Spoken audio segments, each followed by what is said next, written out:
Marcus Hale adjusted the cuffs of his tailored suit as he stepped into the cabin of the international flight. The faint smell of jet fuel lingered, mixed with the synthetic scent of new leather seats.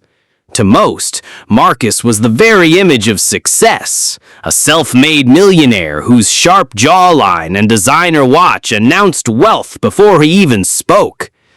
But today, Marcus wasn't traveling alone.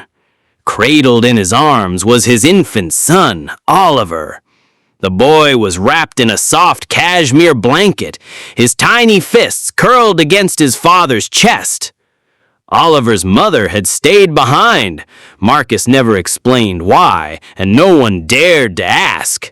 But today, the high-profile businessman was left to manage his restless baby on his own. As Marcus walked down the aisle, passengers couldn't help but notice. Whispers followed him like shadows. "Is that Marcus Hale?" one man muttered to his wife. "Look at that watch. Must have cost more than my car," another passenger whispered. "And with a baby? Poor kid." Marcus pretended not to hear. He was used to stares, whether of envy or admiration, but what he wasn't used to was vulnerability. He tightened his hold on Oliver and found his seat in the first-class cabin, near the partition. The child stirred, his soft whimper rising just as Marcus settled into the leather seat. At first, Oliver's cries were soft, a fragile protest, like a violin string trembling under pressure. But as the minutes stretched on and the plane prepared for takeoff, his whimpers grew louder, sharper, until the entire cabin echoed with the wail of an unhappy baby. Passengers shifted uncomfortably. Some sighed heavily, while others tried to bury themselves in magazines or phones. A woman across the aisle shot Marcus a look of thinly veiled irritation. Marcus's jaw tightened. He bounced Oliver gently, whispering promises in a tone far more desperate than his usual commanding voice. "Shh, it's okay, Oliver. Daddy's here. We're almost in the air. Just hang on." But the cries didn't fade. They multiplied, rising to a piercing pitch that cut through the steady roar of the engines. Marcus could feel the weight of every stare. By the time the plane lifted into the sky, the atmosphere inside was anything but calm. The cries of the baby had turned into an endless chorus, impossible to ignore. A businessman near the window groaned and pressed his palms to his ears. A young couple muttered to each other, their expressions annoyed. An older woman whispered loud enough for half the cabin to hear, "Some people really shouldn't travel with infants." Marcus's cheeks burned. He was used to being in control, in boardrooms, in negotiations, in every aspect of his public life. But here, strapped into a narrow seat with a screaming child, he was utterly powerless. "Please, Oliver," he whispered, rocking the child gently. "Please stop." But Oliver only wailed louder, his small body trembling with frustration. Just sitting 3 rows back, unnoticed by most, was a girl named Eliza Carter. She was young, barely in her 20s, with chestnut hair tied loosely at the nape of her neck. A book rested on her lap, unopened. She had been watching the scene unfold quietly, her wide eyes filled not with annoyance like the others, but with something gentler, empathy. Eliza wasn't wealthy. Her clothes were simple, her posture reserved, and she carried herself with the kind of humility that made her easy to overlook. And yet, unlike everyone else on that flight, she didn't look away. She didn't sigh or roll her eyes. She simply watched the struggling father and the inconsolable child, her fingers curled tightly around the edge of her seat. She knew that feeling, that helplessness. She remembered long nights from her own childhood when her younger brother had cried for hours while her exhausted mother tried everything to soothe him. She remembered stepping in quietly, offering comfort where others had given up. But Eliza stayed silent now. She wasn't sure if she should intervene. After all, who was she to approach a man like Marcus Hale, a millionaire, powerful and proud? The hours stretched painfully. The baby's cries rose and fell, sometimes easing for a few minutes before flaring up again with renewed force. Marcus had tried everything, rocking, humming, pacing the narrow aisle, but nothing seemed to work. His expensive suit was wrinkled, his hair damp with sweat, and his patience frayed to breaking point. "Can't you do something about that kid?" a man finally snapped from across the aisle. Marcus froze, his pride clashing with his exhaustion. He opened his mouth to respond, but found no words that would satisfy. What could he say? That he was trying? That he was failing? Oliver's cries drowned out his thoughts. All around, passengers exchanged looks of frustration and disbelief. Every minute felt heavier than the last. Marcus sank back into his seat, his eyes closed briefly, as though he could will himself away from the stares, the judgment, the humiliation. And still, quietly, steadily, Eliza watched. In her mind, Eliza weighed her options. She had no obligation to intervene. She was just another passenger. If she stayed silent, no one would blame her. But something inside her stirred, the same instinct that had guided her years ago with her brother. She thought about how the baby must feel, uncomfortable, overwhelmed, trapped in a strange environment with no escape. She thought about the father, too, so clearly out of his depth, so desperate to keep his composure while the world judged him. Her heart ached, but her hands stayed still, for now. Marcus Hale was known for his composure. In business circles, he was the man who never faltered, who negotiated multi-million-dollar deals without breaking a sweat. But here, in the unforgiving reality of a crowded airplane, his mask was slipping. His voice wavered as he whispered to Oliver, his eyes red from exhaustion. For the first time in years, he felt small, vulnerable, exposed. And as he sat there drowning in frustration and shame, he had no idea that just a few rows back, a quiet girl was preparing to change everything. The cries didn't stop. They grew sharper, jagged, cutting through the steady hum of the engines. The sound wrapped itself around every passenger like an inescapable net, pulling patience tighter and tighter until it began to snap. A businessman in a gray blazer slammed his laptop shut, muttering curses under his breath. Unbelievable! How can anyone concentrate with that noise? Across the aisle, a young mother pressed noise-canceling headphones over her toddler's ears, glaring at Marcus as though he were personally responsible for ruining the flight. The older woman in pearls, the one who had whispered earlier, now raised her voice, loud enough for all of first class to hear. "This is unacceptable. People pay thousands for this experience, not to be tortured by a screaming infant." Marcus felt her words like darts against his skin. He wanted to fire back, to remind her that he too had paid for this flight, that he was doing everything he could. But his throat locked. The shame was too heavy. He had faced billion-dollar negotiations with less sweat than this moment.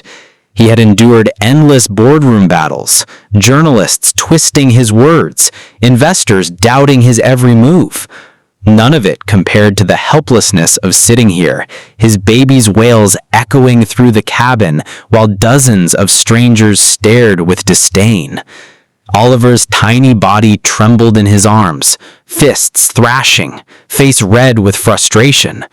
Marcus bounced him, rocked him, whispered desperately. Nothing worked. "Please, buddy, just calm down for Daddy, please." His voice cracked, and for the first time in years, Marcus Hale felt like a failure. Eliza watched silently, heart aching with each passing minute. She had never seen a man so visibly unravel, especially not a man who looked like that. Marcus Hale wasn't anyone. She had recognized him the moment he boarded. His face had graced the covers of magazines, the kind her classmates would marvel at during college. To the world, Marcus was untouchable. But here, he looked human, broken even. And Oliver, poor Oliver, the baby's cries weren't just noise. To Eliza, they were pleas. Tiny, wordless pleas for comfort, for familiarity, for something beyond the cold arms of an overwhelmed father. She gripped the edge of her book tighter. Should she say something? Do something? But doubt coiled inside her. Who was she, a nobody, to step into the life of a millionaire? At last, a flight attendant approached. Her forced smile betrayed exhaustion. She leaned down toward Marcus. "Sir, your baby's crying is disturbing other passengers. Perhaps you could—" She trailed off, as though there were an easy answer. Marcus's eyes narrowed. "Do you think I want him to cry? What do you expect me to do?" The attendant shifted uncomfortably. "Perhaps walk him down the aisle? Try a pacifier?" Marcus's jaw tightened. He had tried. He had tried everything, but the baby was inconsolable. He stood anyway, rocking Oliver as he paced the narrow aisle, but the stares followed him like spotlights, every pair of eyes heavy with judgment. The businessman in the gray blazer finally snapped. "Hey, buddy, some of us have meetings tomorrow. If you can't keep that kid quiet, maybe you shouldn't fly at all." Marcus froze mid-step. His chest tightened. The instinct to lash out, sharp, brutal, burned inside him. But one look at Oliver's tear-streaked face disarmed him. He couldn't risk shouting, not with his son in his arms. He lowered his head, swallowing words he would never leave unsaid. And that silence, that surrender, stung worse than any insult. Eliza's fingers twitched. She wanted to step in, to defend him, to shield that child from so much cruelty, but her voice stuck in her throat. She remembered another night. She was 12. Her baby brother Samuel had been screaming for hours. Her mother, exhausted from double shifts at the diner, had collapsed onto the couch, tears streaming down her face. Eliza had tiptoed in, humming softly, cradling Samuel the way she had seen her mother do. Somehow, miraculously, he had calmed in her arms. That was the first time she realized she had a gift, a quiet, invisible thread that seemed to connect her to restless children. Now, on this flight, that same instinct clawed at her. She could help. She knew she could help, but her shyness was a cage. What if Marcus rejected her? What if the other passengers mocked her for interfering? She wasn't special. She was just Eliza Carter, a college student heading home for the summer. Minute after agonizing minute, the cries continued. The cabin felt smaller, tighter, like the air itself was vibrating with tension. Marcus's arms ached from holding Oliver. His back burned. His patience was gone. At last, defeated, he sank back into his seat. He cradled Oliver against his chest, whispering apologies the baby couldn't understand. "I'm sorry, I don't know what to do." Tears threatened at the corners of his eyes. Marcus Hale, the man who never cracked, who never bent, who never showed weakness, was on the verge of breaking. And Eliza, she couldn't watch any longer. Her heart pounded, her palms were slick, but as Oliver's cries rose again, louder, sharper, her legs moved before her mind caught up. She stood. The book tumbled from her lap to the floor. Heads turned. Whispers rippled through the cabin. Every step toward Marcus felt like walking into a storm. She could feel the passengers' eyes on her, curious, confused. What was this quiet girl doing? She stopped at his row, her voice trembling. "Excuse me, I think I can help. Marcus blinked, stunned. For a moment, he simply stared at her as though he hadn't heard correctly over Oliver's cries. You? He asked, his voice low, almost incredulous. Eliza nodded, though her knees shook. If you'd let me. The businessman scoffed loudly. What's she going to do? Magic? This is ridiculous. The older woman in pearls snorted. We don't need experiments. We need silence. But Marcus, he looked down at his son, then back up at Eliza. Desperation flickered in his eyes. He had no reason to trust her, no reason to believe she could succeed where he had failed. And yet, something about her presence felt different, calmer, steadier. He hesitated, torn between pride and exhaustion, between holding on to control and surrendering it to a stranger. Eliza took a slow breath, steadying herself, her hands extended, palms up. Her voice was soft but firm. May I? For the first time since the flight began, silence fell. Not from Oliver, who still cried, but from the passengers, who leaned in, waiting to see what would happen. Marcus's heart thundered in his chest. Could he really hand his son to a stranger? Could he really admit defeat so openly? His fingers tightened around Oliver's blanket. He shook his head once, then stopped. The exhaustion in his bones screamed louder than his pride.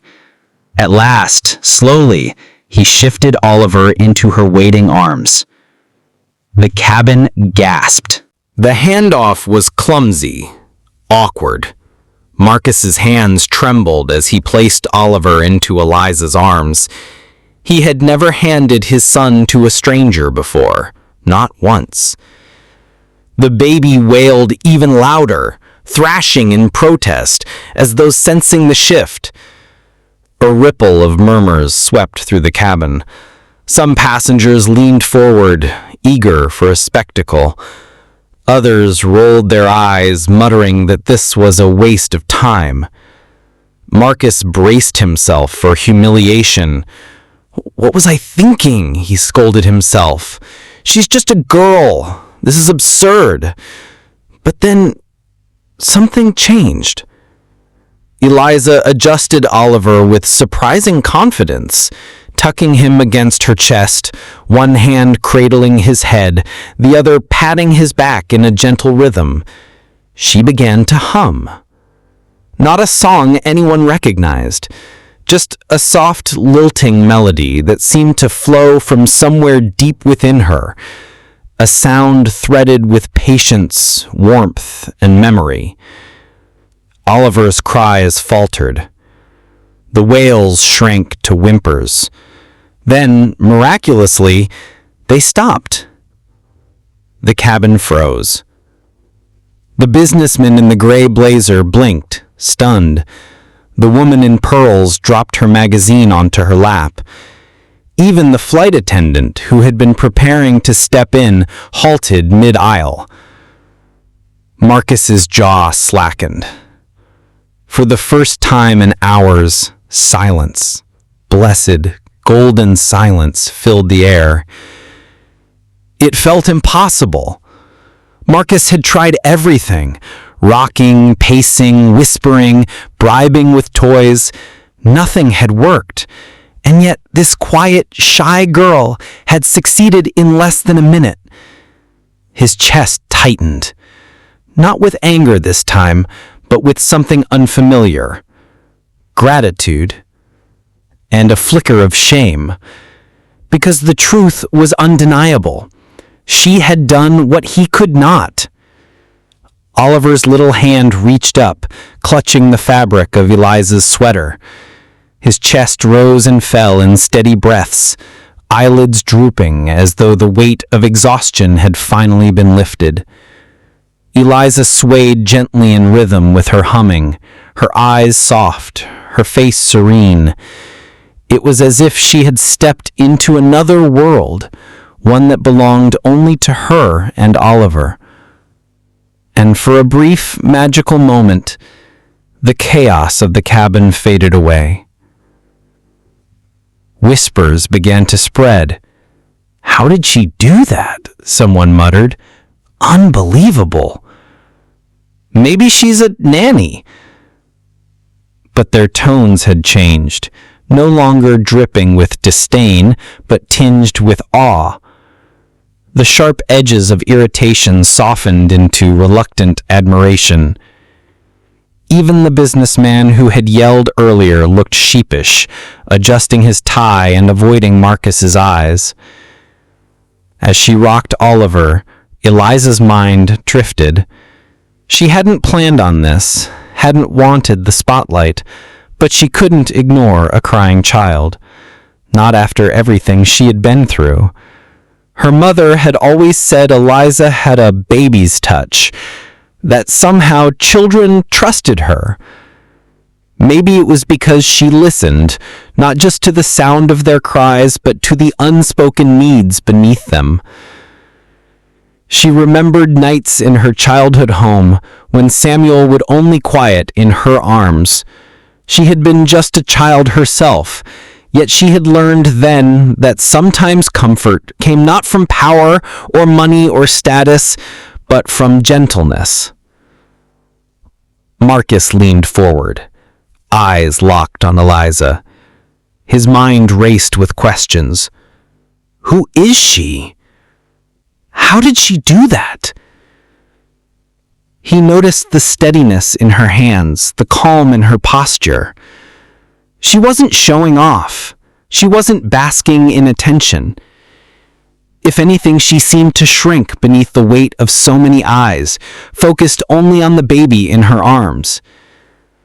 And that impressed him. Not everyone was pleased. The woman in pearls sniffed, crossing her arms. Well, it's at least quiet now, about time. The businessman muttered, She should have stepped in earlier. But Marcus didn't care. For the first time in hours, Oliver was calm. His son was safe, peaceful. That mattered more than the judgment of strangers. He cleared his throat. "Thank you," he said softly, the words unfamiliar on his tongue. He wasn't used to needing help, much less asking for it. Gratitude felt foreign, almost uncomfortable. Eliza glanced up, meeting his eyes briefly. Her cheeks flushed. "It's nothing, really." But it wasn't nothing. Marcus knew it. Everyone on that plane knew it. As he watched her, Marcus thought of his late wife, Clara. Oliver had been only a few months old when she passed, leaving Marcus to navigate fatherhood alone. He had buried himself in work, thinking he could manage everything through sheer willpower. But babies didn't bend to willpower. They didn't care about quarterly reports or shareholder meetings. They cried when they were lonely. They screamed when they were scared. And Marcus, for all his wealth and power, had never felt more powerless than in moments like these. Seeing Eliza cradle Oliver so effortlessly made something ache deep within him. A reminder of all the gentle moments he had missed, all the tenderness he hadn't known how to give. One by one, passengers returned to their routines. Laptops reopened, magazines lifted again. The tension in the air thinned, but not everyone looked away. Some continued to steal glances at Eliza, curiosity in their eyes. Who was this girl who had silenced the storm? And Marcus, he couldn't look away at all. Minutes passed. Oliver snuggled closer, fully asleep now. Eliza adjusted him carefully, her movements deliberate, protective. Marcus leaned toward her. Do you do this often? She blinked. Do what? Calm babies? Like that? A shy smile flickered at her lips. I guess so. My little brother was colicky. I learned a few tricks. Marcus studied her. There was no arrogance in her words, no trace of superiority, just quiet confidence, the kind that didn't need recognition. It humbled him. For the first time, Marcus felt something shift. Not just relief, not just gratitude, but a connection. This girl, this stranger, had seen him at his weakest, and instead of judging, she had stepped in with kindness. That was something money could never buy.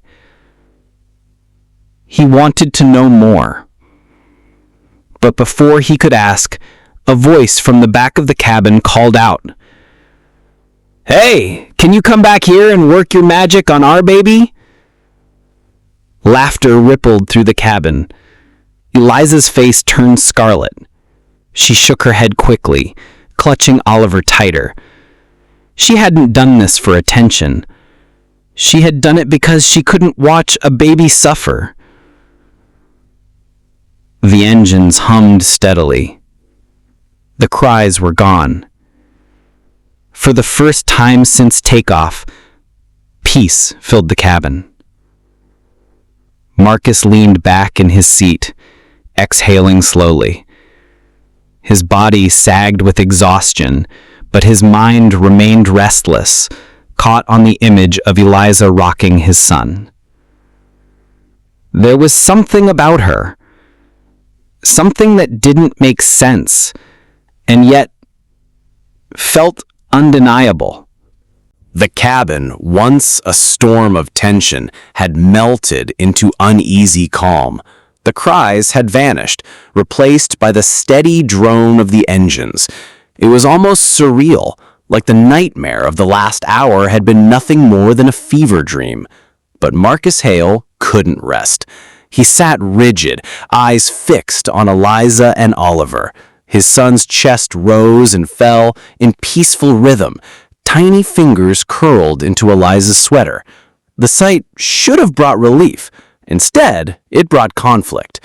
Because Marcus Hale hated needing anyone. And right now, his entire sense of control rested in the arms of a stranger. Marcus's throat tightened. Every instinct screamed at him to take Oliver back, to reclaim what little dignity he had left, to remind himself and everyone else that he was still in charge. But gratitude gnawed at that pride. She had silenced Oliver. She had given him a gift no amount of money could buy. Peace. He rubbed a hand across his jaw, frustration simmering. He was a man accustomed to solving problems with precision, power, and resources. But what did he have to offer here? Nothing. It was unbearable, and yet strangely humbling. The passengers hadn't forgotten either. A young couple 2 rows up whispered animatedly, glancing back at Eliza. "She's amazing. Did you see how fast he calmed down?"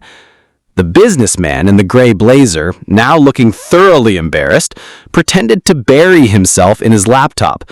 But Marcus caught the guilty glance he stole at Eliza when he thought no one noticed.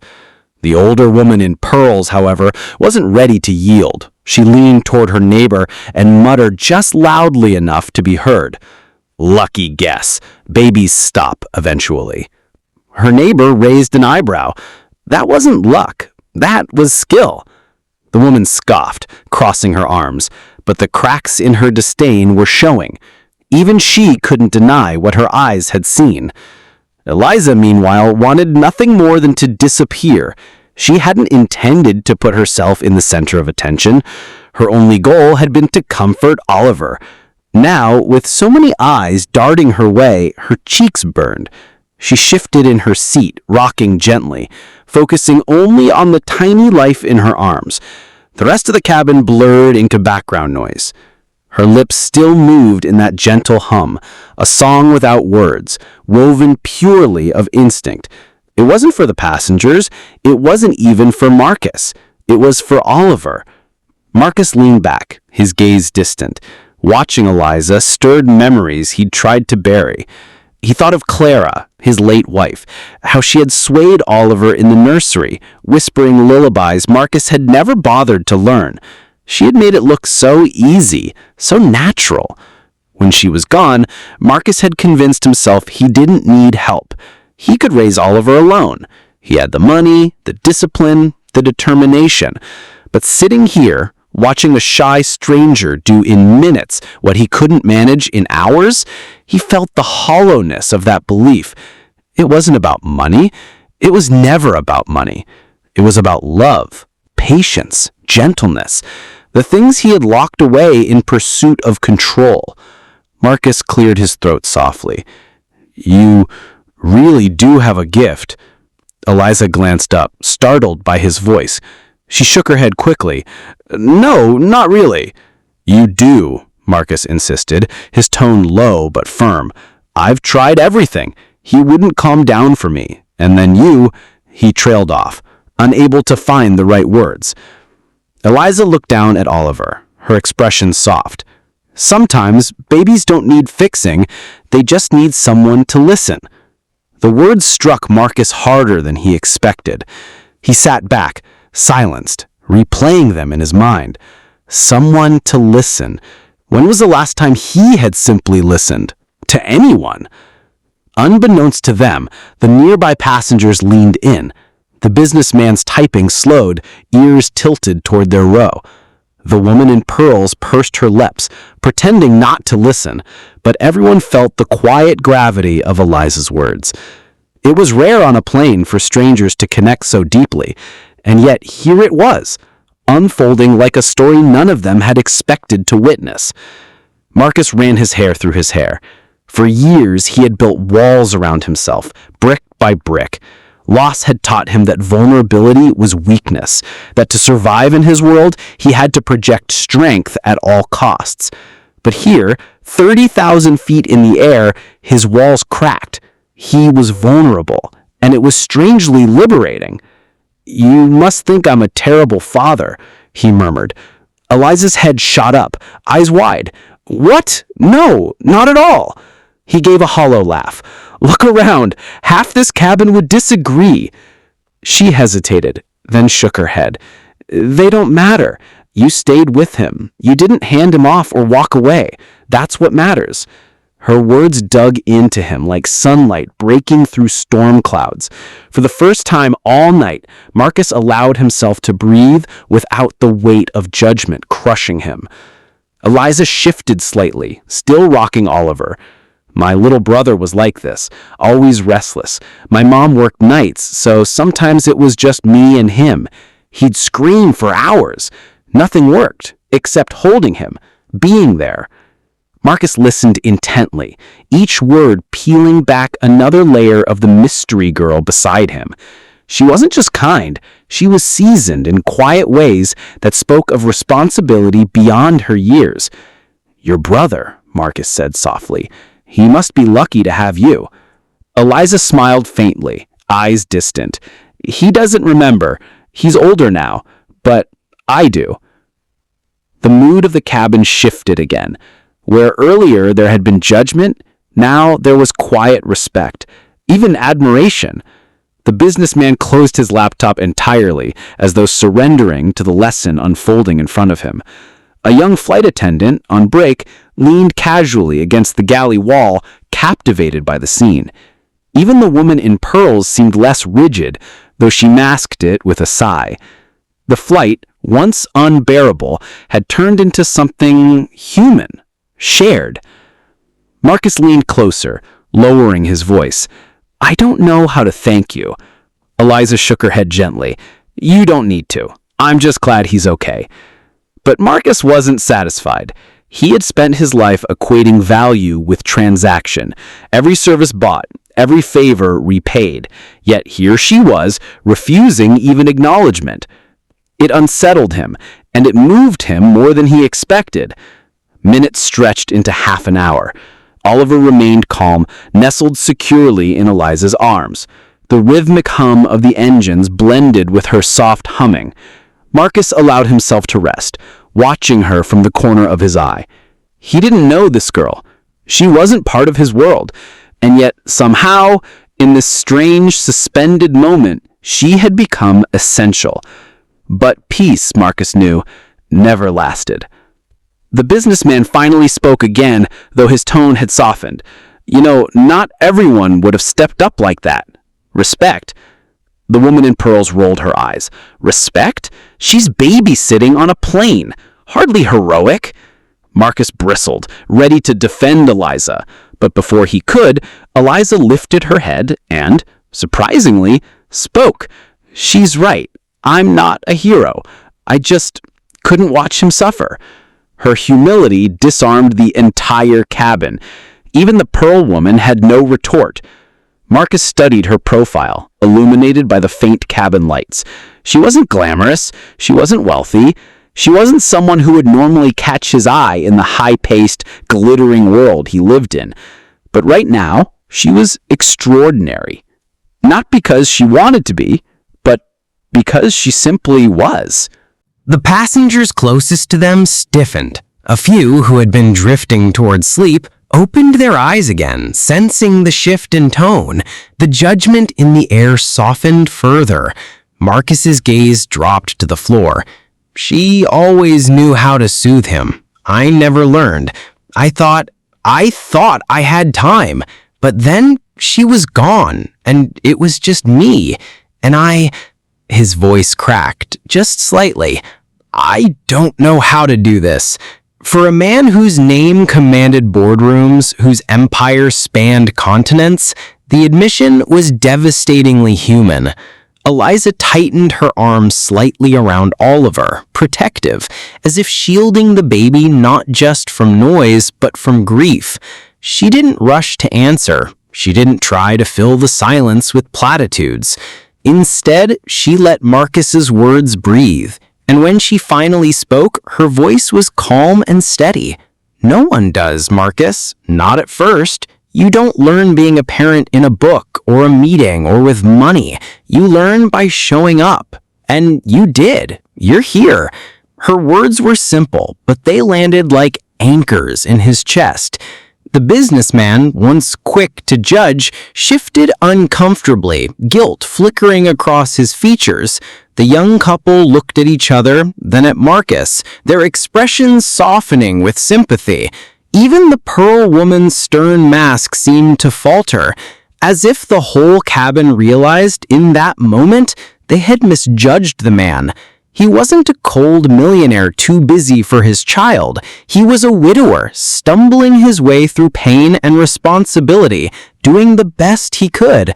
And suddenly, they weren't just passengers anymore. They were silent witnesses to a confession Marcus had likely never shared aloud. As if sensing the shift in his father's energy, Oliver stirred. His tiny fingers reached up and brushed clumsily against Eliza's chin. Eliza looked down and smiled, kissing his forehead gently. "You're safe, little one." The words, so instinctive, so natural, hit Marcus like a tidal wave. They were words he hadn't spoken enough himself, words Clara had once whispered freely. Oliver gurgled softly, a tiny laugh bubbling out for the first time that flight. It was a sound so pure that half the cabin turned their heads in unison, their weariness momentarily forgotten. Marcus froze, stunned.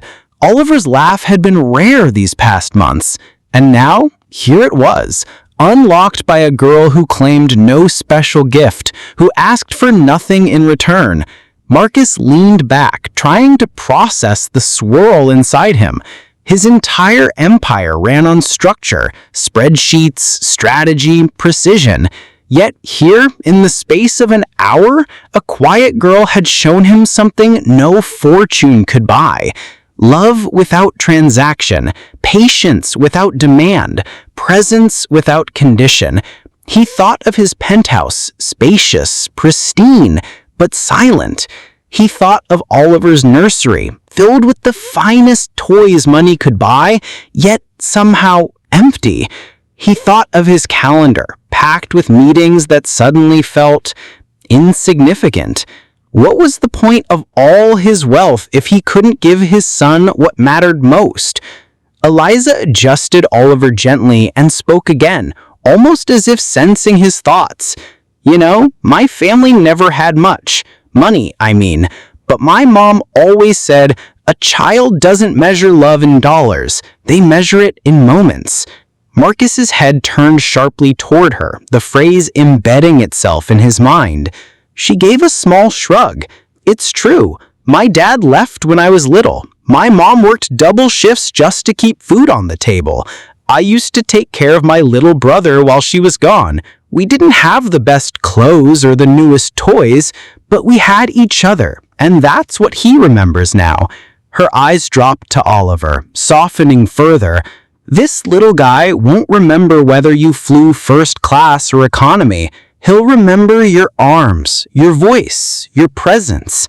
The simplicity of her truth dismantled whatever armor Marcus still clung to.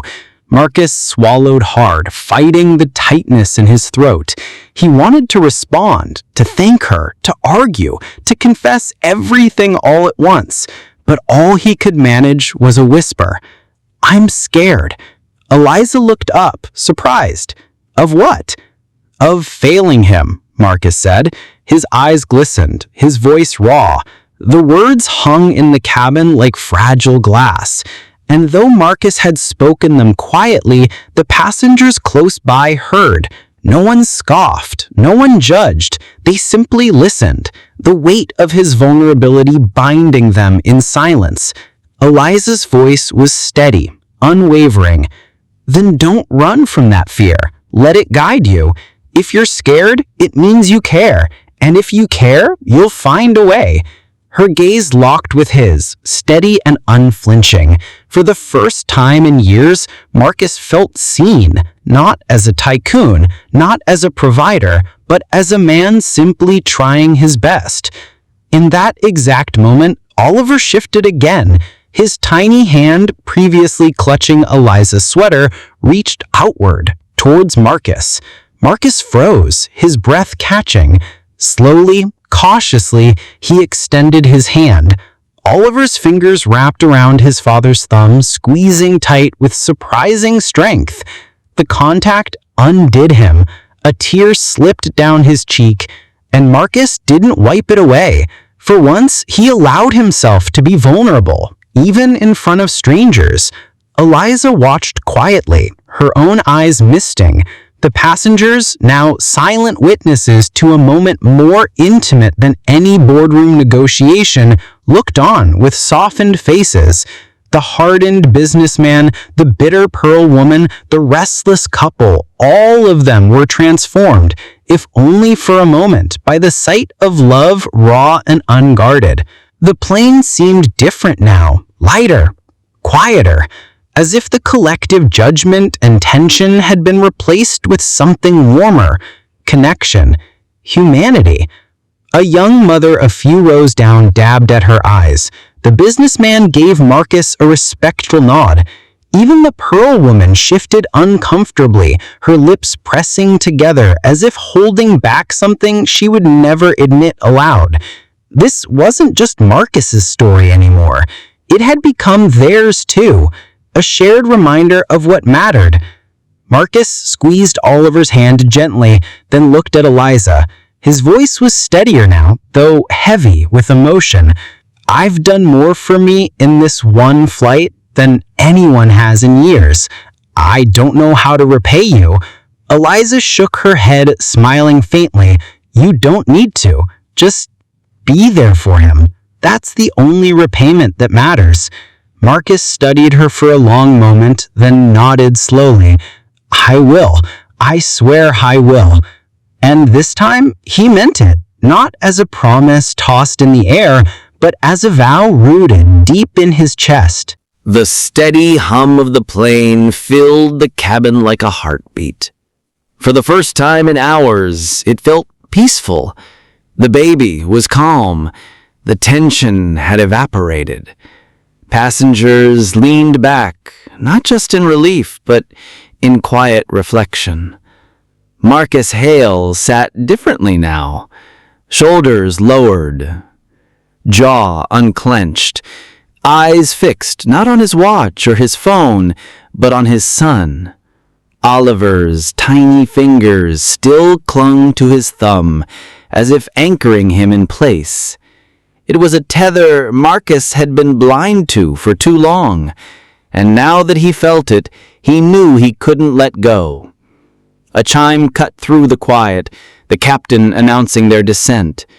Passengers stirred, gathering their belongings, checking watches, adjusting belts. But no one glanced impatiently toward Marcus anymore. Eliza shifted Oliver gently back toward his father. He should be with you for the landing. Marcus hesitated, then extended his arms. To his amazement, Oliver nestled against his chest without fuss. The baby's head fit perfectly against the hollow of his shoulder, the weight grounding him more than any deal or fortune ever had. He whispered, almost to himself, "I've got you, son."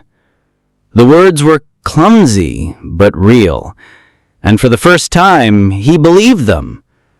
The businessman across the aisle caught Marcus's eye. He didn't look away this time. Instead, he gave a small nod of respect. The young couple smiled faintly, relief and warmth in their expressions. Even the Pearl One shifted in her seat, her hard features softening, as she murmured something that almost sounded like, "Well done." It wasn't applause. It wasn't loud, but the collective shift in their eyes was louder than any ovation. Marcus realized then they hadn't just judged him, they had also been waiting, perhaps hoping, to see the humanity beneath the title of Millionaire. And thanks to Eliza, he had shown it. The wheels touched down with a shudder, applause rippling through the cabin, as it often does on long flights. Oliver startled slightly, but didn't cry. Marcus soothed him instinctively, rocking gently. When the plane taxied and the seatbelt sign blinked off, passengers rose, reaching for bags, stretching stiff limbs. Marcus turned to thank Eliza, but she was already slipping her small satchel over her shoulder, blending into the shuffle of people. "Eliza, wait," he said, standing quickly. Oliver stirred, and Marcus steadied him, torn between not jostling his son and not letting her vanish. She paused, glancing back with her usual quiet smile. "You'll be fine, Marcus. Remember what we talked about. Moments, not money." Her eyes lingered on Oliver one last time, tender and certain, before she turned toward the aisle. Marcus's throat tightened. "At least let me—" He stopped, realizing she would refuse anything material. "At least let me thank you properly." Eliza shook her head gently. "You already did." And with that, she disappeared into the stream of passengers, swallowed by the crowd. Marcus stood frozen, Oliver warm in his arms. Around him, people shuffled past, businessmen, couples, families, but he felt rooted, struck by the realization that he might never see her again. And yet what she left him was something he couldn't lose. Her words replayed in his head. A child doesn't measure love in dollars. They measure it in moments. For years, Marcus had measured his life in profits, properties, and power. But now, holding Oliver close, he knew he needed a different currency. One Eliza had reminded him was priceless. Disembarking, Marcus carried Oliver himself. No assistant, no nanny, no entourage, just father and son. The terminal buzzed with the usual chaos, announcements over loudspeakers, families reuniting, travelers rushing. But Marcus didn't hear the noise the same way anymore. He didn't rush, he didn't bark orders. He just moved steadily, Oliver nestled against his chest, breathing softly. A few fellow passengers caught his eye as they passed. They didn't sneer or scowl this time. Some even smiled. A young mother mouthed, "Good job." The businessman offered another nod of respect. Marcus realized the flight hadn't just changed him, it had shifted how others saw him too. At the curb outside, his driver rushed forward, ready to take Oliver. Marcus shook his head firmly. "No," he said, adjusting his son. "He stays with me." The driver blinked in surprise, then stepped back, nodding quickly. Marcus gazed down at Oliver, who blinked up at him sleepily. The baby's tiny hand still clung to his shirt. "I promise, son," Marcus whispered. "From now on, you'll never doubt that I'm here. Every step, every moment." It wasn't just a vow, it was a commitment, born not from guilt or fear, but from love finally unchained. In the days that followed, Marcus Hale's empire didn't crumple. The boardrooms were still waiting, the deals still flowing, but something had shifted. He canceled late meetings to be home for bedtime. He learned lullabies. He held Oliver when he cried instead of passing him off. The mansion felt less like a hollow palace and more like a home. Oliver's laughter began to echo through its halls, something he realized he had missed more than he knew. And sometimes, late at night when the city glittered outside his window, Marcus would think of the quiet girl on the plane, the girl who asked for nothing, who gave everything with just her patience and presence.